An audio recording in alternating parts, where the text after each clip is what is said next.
Life didn't start out too easy. You mentioned in the book that you grew up in Pinpoint, and then when you're in a home which didn't have water, it didn't have electricity. When the house burned down, you moved to Savannah, and conditions got worse. I think you write that in the winter of 1995, you remember being hungry. 1955. 1955.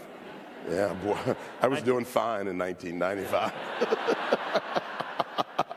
1955, you were hungry without knowing when you would eat, and cold without knowing when you would be warm. That's a horrible feeling. But you know, today I just get worn down. I was with a young woman who happened to be black in Kansas recently, and she said something really interesting.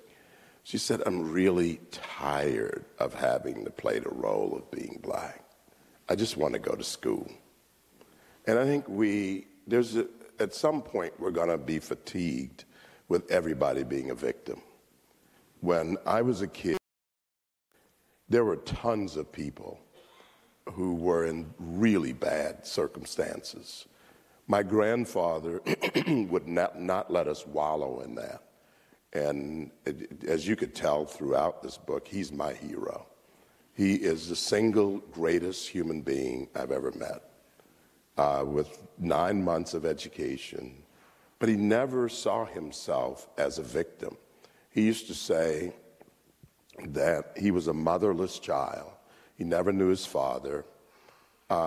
His mother died when he was 7 or 8 years old. Of course, they didn't have birth certificates then, so he never knew quite how old he was. And then he was raised by his grandmother, who was a freed slave. Then she dies, and then he lives with an uncle who has 12 or 13 kids and who was a hard man. And yet, he never complained. And he always said, he would have this saying when you'd want to whine or something. He said, you know, you have to play the hand you're dealt. He'd always said, in those days, blacks played bid whist a lot.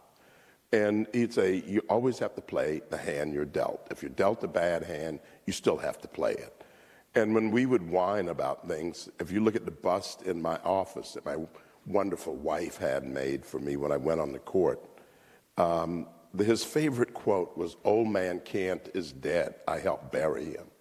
That is what I grew up with. That was I don't know if you saw the movie.